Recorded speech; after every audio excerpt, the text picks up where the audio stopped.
My guest today is Alex Ricker-Gilbert, Athletic Director at Jacksonville University. He's been the most common recurring guest we've had on this Dolphin Tales podcast. Way back in the early days when we were all sitting at home, we had you on to just kind of run through. I remember you were like, wow, it's been 1 week since this stuff happened, and it felt like it had been a month, and here we are, over 6 months since that fateful day back in March where the sports world and the college sports world ground to a halt. And we have more positive things to talk about now, which is great. So thanks for joining me here today on the podcast. Thanks for having me, Scott. March 11th was that date, and I remember our first couple conversations, and now when I think back to that time frame, it's really hard for me to put into context what happened during which month. Was it May or was it June? Was it July? It all sort of runs together. I guess you can call it the COVID spring or the COVID summer. It might be affectionately known as, maybe not affectionately known as, here going forward. So again, appreciate having me on.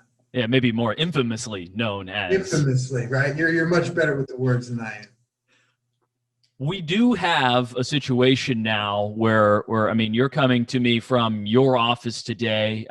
Those of us in the athletic department, we're back on campus on a somewhat limited basis, but we're back on campus working now. Of course, the student athletes and the students in general came back a month and a half ago now, the middle of August.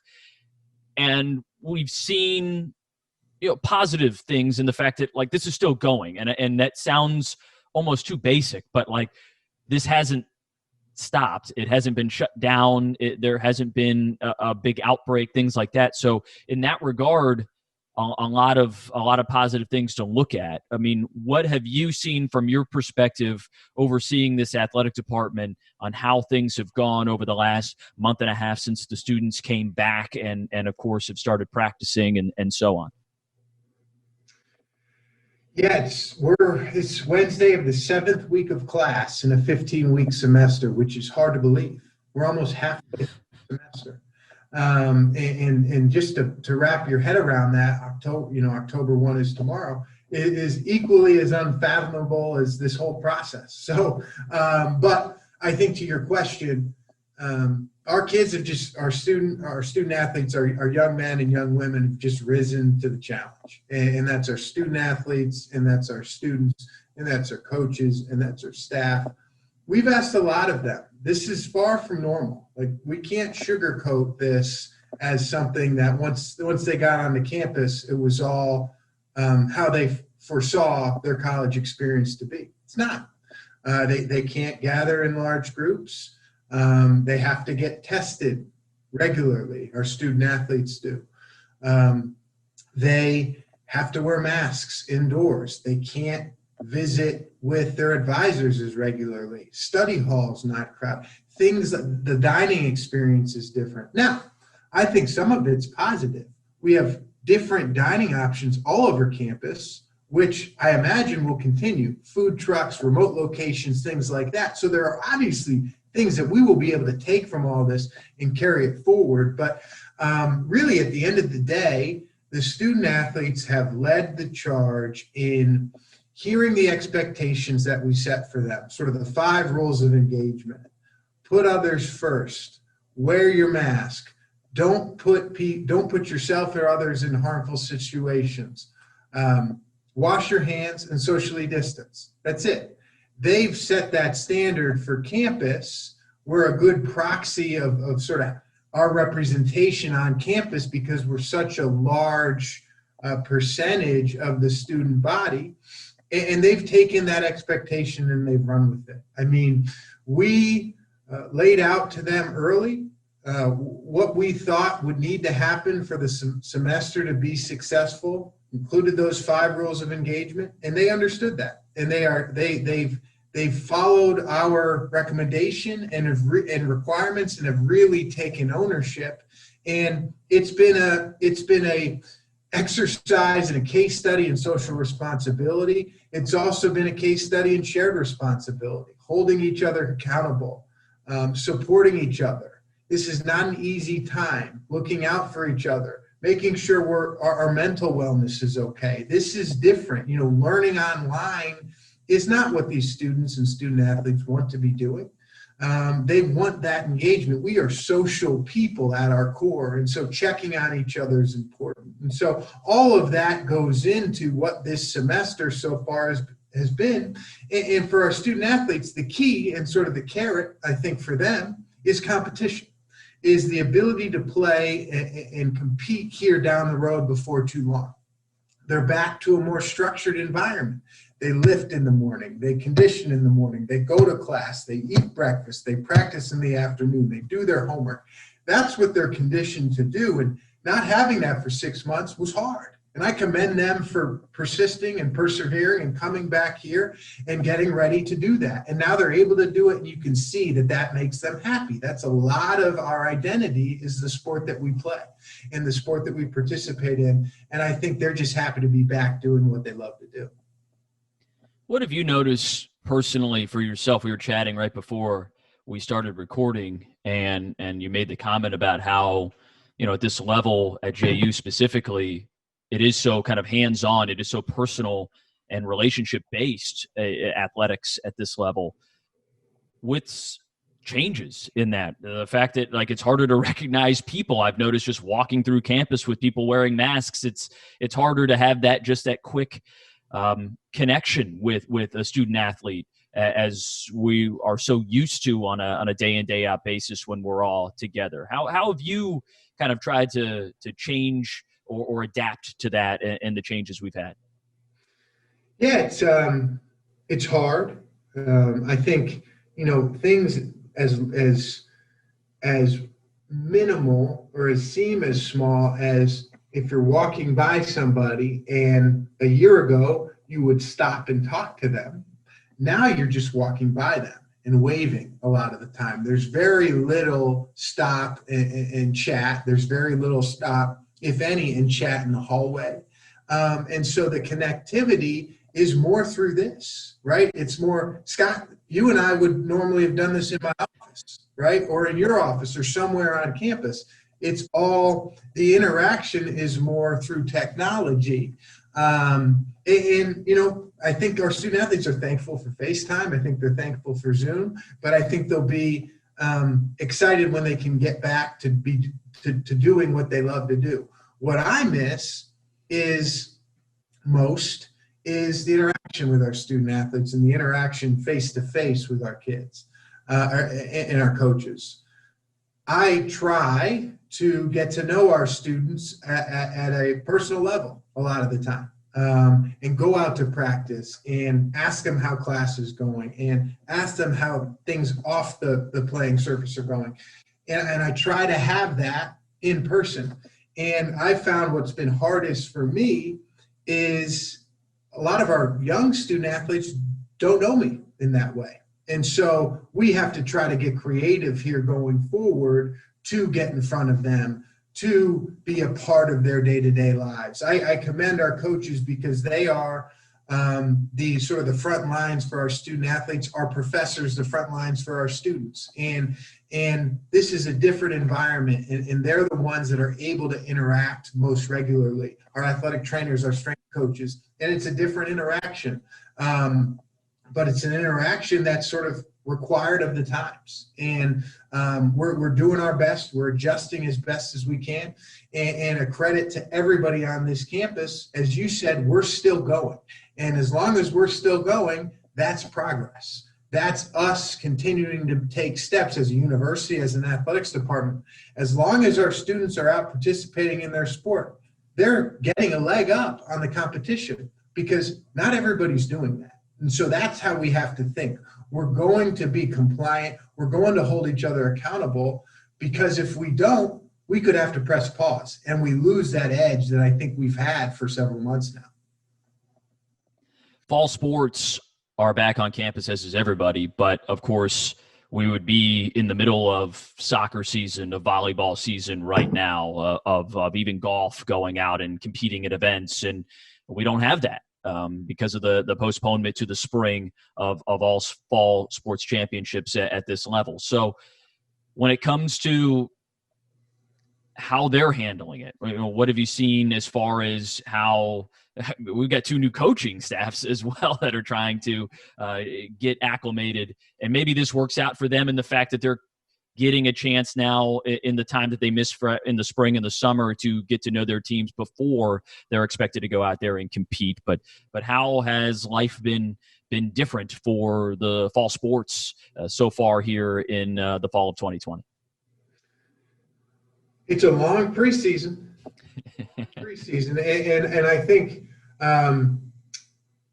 every great coach and every great staff and every great student athlete is going to view challenges put in front of them as opportunities. And I think our student athletes have done that. And the attitudes have been tremendous. And you mentioned it. We have a new women's soccer head coach, John Constable, and a new women's volleyball head coach, Maggie Kuchar. And we have the stalwarts here, Mauricio coaching men's soccer and Ron Grigg cross country. And they've really been able to get their student athletes in a mindset where we are able to, and this is specifically for our new coaches, as you mentioned, when there's a transition in staff, there's transition in team too. And so they've been able to use this fall to get ready, to gel, to get to know each other, to understand people's tendencies, to understand each other, to understand themselves. And so it's going to be, I think, a real benefit for particularly our new coaches that have inherited their programs to have this prolonged practice season, gel together as a program, and get ready to play in January, February, depending on the sport in question. And so they're using it as an opportunity. I know they're doing different fun, competitive things. We're doing the Fin Cup, which is a fun competition among our programs, social media contests and scavenger hunts and whatever that would that ultimately calls for the winner getting a bunch of free gear. But our sports, too, are doing fun, creative ways to sort of scratch that competitive itch. I've seen them out there doing different, unique events, maybe not even related to their sports. I know basketball this summer had a home run derby in the gym, a football home run derby in the gym, or a spike ball tournament, or what it might be, just to engage them differently. And again, that's a credit to our coaches for being creative and for having the right attitude and understanding sort of the challenge that this is and the challenge that our student athletes are facing. And again, it's a credit to our student athletes for having such great attitudes about this. And I'm always proud of them. And that pride has never been greater than watching them here this semester. We'll get to a moment on something that we do know is, I won't say set in stone, but at least we have a really good idea of when we will see the return of college sports at our level. But for those fall sports, I mean, how close are we to having a better understanding of what they'll look like as far as competing in the spring is concerned? Yeah, so the calendar's set. The council and the board adopted these segments for the fall sports in the spring. I think the first competition for volleyball is like January 22nd. First for the soccers is February 3rd. Cross country is a similar date. And so both men's and women's. And then the championships will be 75% of the normal bracket and on a given year. And all automatic bids will be honored, which was a big question, was access to the championships. And so we will have that. Every league will have access to those championships, which is a step in the right direction. I think the competition will be, we're working on the league schedule. I think we'll have some non-league competition. It'll be mostly regional competition from a travel perspective. We probably won't play the maximum number of games because of just how it fits within the calendar and how it fits with our opponents too and what they're planning to do. I think most are, if it's a 20-game season normally in soccer, most aren't going to play 20. And so it'll be a little bit of a game of Tetris with that schedule, but we'll still feel like we get a good competitive slate for those programs going, both conference and non-conference. And again, a reminder, as we watch college football this fall, and as we watch those fall sports in the spring, every single one of these kids gets a year back. And so even if they play a full season and win a national championship, they get this year back. And that was a step taken by the council to ensure that no matter what happens, this is going to be a weird year. These kids get the opportunity to have a more normal year on the back end of their careers. And I think that was an important step. You just mentioned the council. You're a part of the D1 council that has been a piece of this decision-making process over the course of the last 6+ months now, involving everything. Of course, the big news that came out recently in just the last couple of weeks was that college basketball got the green light to resume competition this calendar year. November 25th is the official first date that you can schedule a contest. And of course, now we're starting to see some of these schedules fall into place. The ASUN league schedules came out on Friday. The non-conference schedules are being worked out. But can you take us kind of behind the scenes a little bit as to how all of that played out as far as the decision-making was concerned, and what that means for these programs going forward? Because it will look a little bit different than it has in years past. Yeah, I think I mentioned to you before we got going that until about 6 or 7 months ago, nobody knew who the council was. And with all that's happening and with the decisions that are being made impacting so many, everybody's waiting on pins and needles for, at least those in college athletics, for the recommendations and the votes that are going on from the council. And so that's been an interesting transition. I get a lot of emails from people I've never met about what should happen. And so that's been fun to read and think about. But anyway, to your question, basketball was a big part of the equation. As you recall, it was sort of the first domino last spring in the shutdown. And I think for the general public to know, 80% of the NCAA's revenue comes from the men's basketball tournament. It's about $800 million a year comes from men's basketball. $800 million from a $1.1 billion budget in revenue comes from that sport.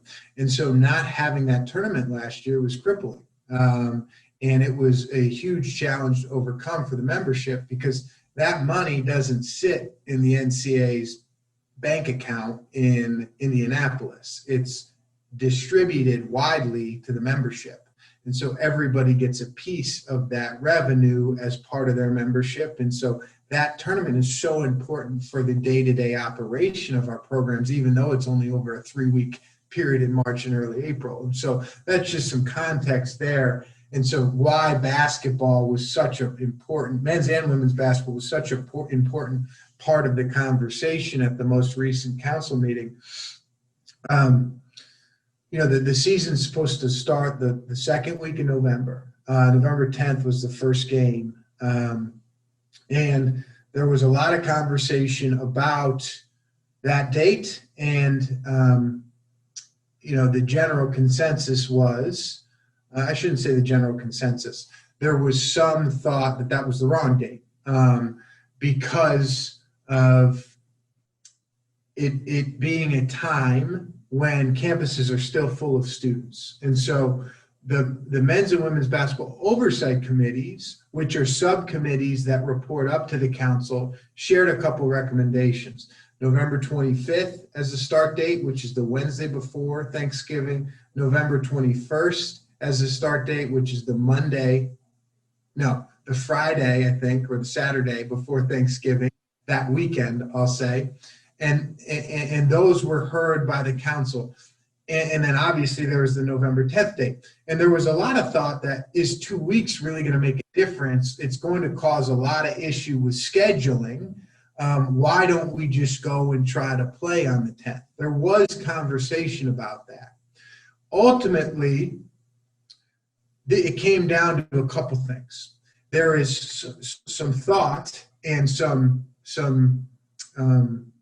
conversation and some reporting, really, that more widely available rapid testing will be ready by the late November, December timeframe, not in early November. And that, as you've seen with college football, where there's a lot of things that have allowed it to get going, that's been the key that's unlocked the ability for these programs to play, is testing every day, every other day. And so the contact tracing isn't as significant.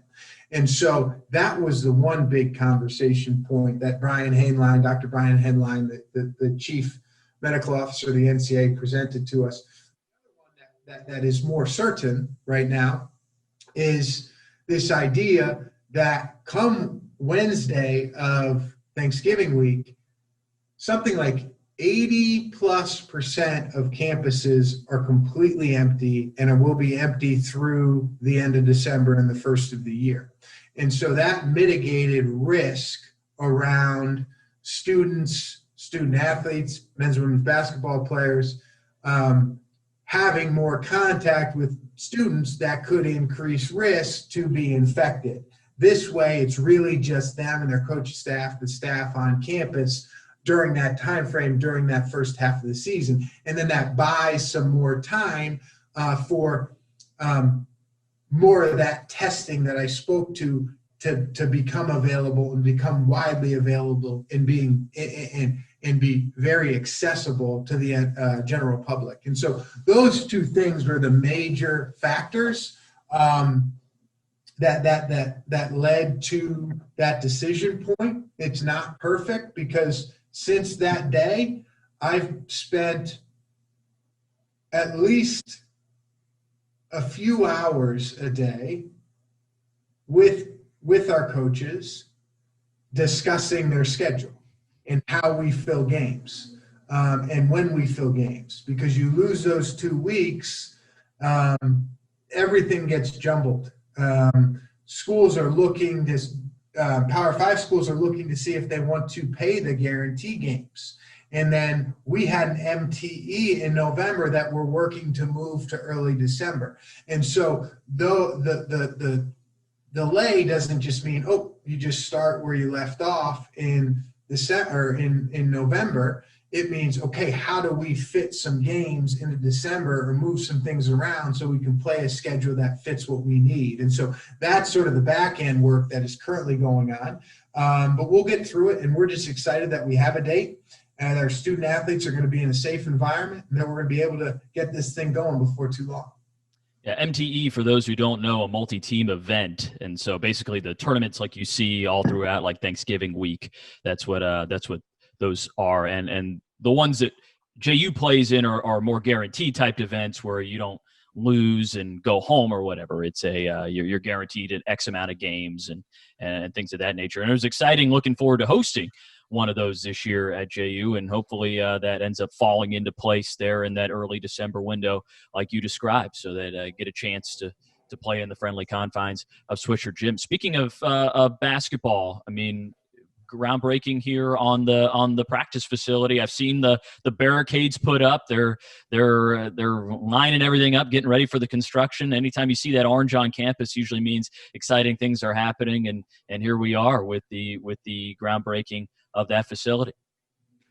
Yeah, I get chills every time we talk about it, because it's been a long time coming. And a lot of support from our private supporters and our university and our president to make this thing happen, because facilities are important, and facilities are really important in basketball. It's an arms race. It's been an arms race for some time, and so we need to make up ground. And we are there is activity over there. The surveyors are over there right now. We have fence people there. We're going to get ready to cut down the trees here before too long. It's going right next to Swisher Gym, the Basketball Performance and Training Center. Will be about a 12-month build, so we hope it to be done early next fall. And it's going to be our home for our student athletes. We've seen what that's done for baseball and softball and the lacrosses and rowing, to be able to have that space where student athletes can go and work on their craft and hang out and lift and do it all in one space. That's really important to the experience, and it's really important for relations too. And so we're excited that that's gotten going. It's gotten going. And again, just huge thanks to our supporters in our university to make this priority project that we've really focused in on here over the last several years, but it's been sort of as part of the conversation for over a decade. And I'm just thrilled to get it going. I crushed a rear bumper on a tree over there about 7 years ago. Can I talk to somebody about personally taking that tree out myself? Yeah, we'll get you a saw. Don't never use the gas pedal at 2 a.m. when you're backing up in a lot filled with trees. Yes. For those that have been around long enough, they'll remember when that actually was a functioning parking lot somehow amongst the trees over there next to Swisher. It was, and I remember, I think Scott, you and I got here. You were here a little bit before me, but maybe roughly the same year or soon thereafter I got here. Everybody used that parking lot, which was an accident waiting to happen. Apparently there was one. And I'm sure there were plenty. And then when it wasn't a parking lot anymore, which was a smart thing to do, everybody was upset about it. You remember that? Yeah. It's like, why is this closed off? And it's like, well, because you're literally driving amongst trees, and it was a nightmare. But I'm excited to see the facility there. A better use of the space, in my opinion, and that'll be fantastic when that comes to completion and the teams are able to move in there and continue to get better, as you mentioned. All right, spring sports. Those are the ones that had the initial impact, of course, all the way back in the month of March, like we said at the very beginning of this interview. They're the ones that are kind of on schedule right now, I guess you could say. They're working out at sort of a normal-ish fall schedule. I know like softball is starting its Green and Gold World Series here soon. Baseball will be starting fall practice here soon. Rowing has been able to get out on the water. Golf is practicing. I mean, lacrosse is getting out there and doing their thing.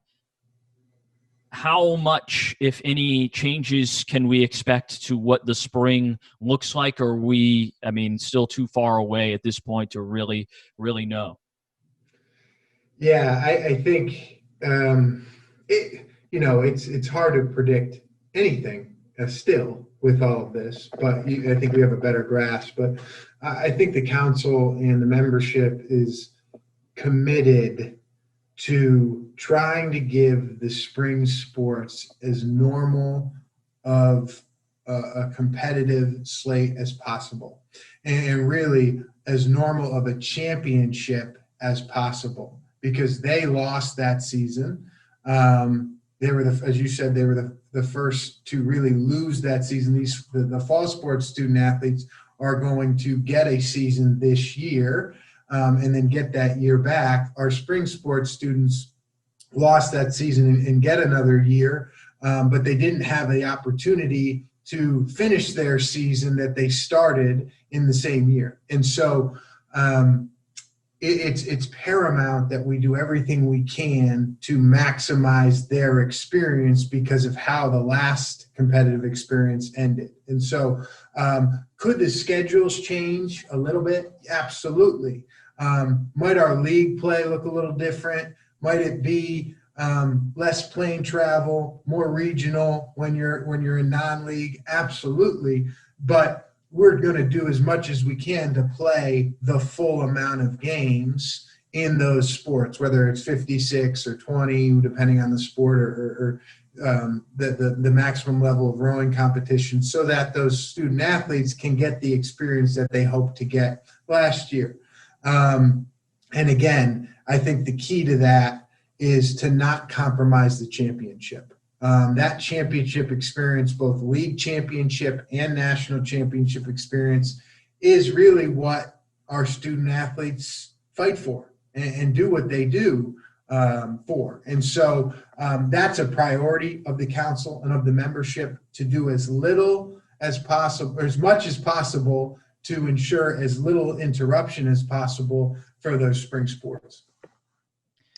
Well, it's exciting in the fact that we've got stuff to look forward to. There was so long in which it felt like the future was just the foggiest of days, and now we're at a point where we have a target date for basketball and a schedule being finalized. We have target dates for the fall sports competing in the spring, an idea of what the spring sports will look like, and hopefully we'll be very, very busy come 2021 when everybody gets going sort of at the same time there. But we'll certainly take that over what we've done here these last 6 months or so, which is just not that I don't like sitting here talking to you over Zoom about these things, but it's been a lot more of this and a lot less of the things that we've gotten into this business for, and that is helping the student athletes and the competitions and things of that nature. Yeah, Scott. I mean, I said the other day, or today and the other day, that I'm tired of having these weekends where I'm trying to get better at golf or working on some type of craft. Then I'd much rather be out watching a game. You know, our weekends are usually, your weekends are spent on campus broadcasting. Mine are spent on campus watching and yelling at officials.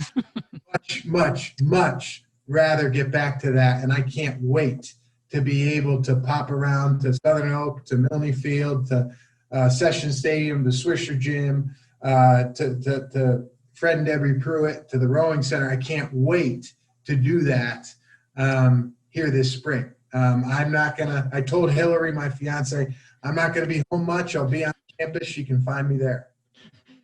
Kiss your loved ones and spend plenty of time with them now, because it could be a wild and busy spring 2021. But Alex, thanks so much for joining me here today on Dolphin Tales. So great to have some positive things to talk to you about, and great insight as always for our listeners as how all of this processes have played out over the course of the last several months. Thank you for having me, Scott. You guys are doing a great job, you and Pat and Matt, putting this all together. I think it's been well received, and I appreciate all the work you're doing.